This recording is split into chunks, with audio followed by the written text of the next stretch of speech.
और इस सब के बीच ईरान के खिलाफ इजराइल ने जमीनी जंग के इंडिकेशन संकेत दे दिए हैं। इस ऑपरेशन में अमेरिकी मरीन्स कमांडो की अहम भूमिका रहेगी और इस दौरान तीन रणनीतियों पर दोनों फोर्स काम कर सकती है। तो क्या है?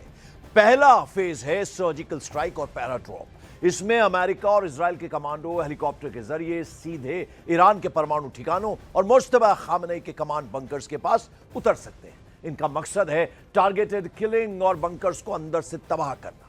जमीनी जंग का दूसरा फेज है तटीय घेराबंदी। इसमें अमेरिकी नेवी और मरीन कमांडोज बुशहर और चाबार जैसे बंदरगाहों पर हमले कर सकते हैं। इनका मकसद होगा ईरान की जो नेवी है, नौसेना है, उसे पूरी तरह से पंगु बना देना और वहां से सप्लाई को रोकना।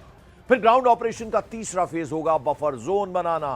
इजराइल दक्षिण यानी साउथ की तरफ से ईरान के तेल संपन्न इलाकों में घुसकर एक बफर जोन बना सकता है ताकि ईरान की आर्थिक कमर हमेशा के लिए टूट जाए। इराक में ईरान समर्थित कयातब हिजबुल्लाह ने अमेरिकी अड्डों पर हमले तेज कर दिए हैं। ये एफपीवी ड्रोन अटैक देखिए, कैसे एक क्वाडकॉप्टर एक अमेरिकी अड्डे पर अमेरिकी फौजियों को तलाश रहा है।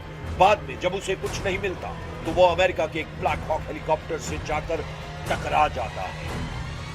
There is still the risk of escalation if Iran-linked proxy groups mobilize, and by that I mean Hezbollah in Lebanon, Iran-linked militia inside Iraq, and importantly, the Yemen-based Houthi movement that has threatened to attack shipping lanes in the Red Sea and has done so in the past. So we know they have some naval capability that could create disruption.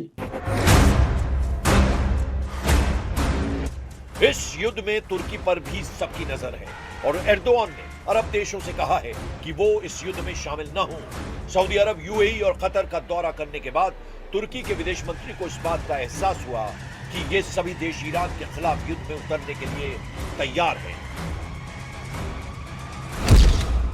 America और Israel की शुरू की गई इस जंग में अब Saudi अरब, UAE और कतर ईरान के खिलाफ नजर आ रहे हैं, जबकि तुर्की का रुख बता रहा है कि एर्दोआन अब मुश्तबा खामनेई के समर्थन में आ गए हैं।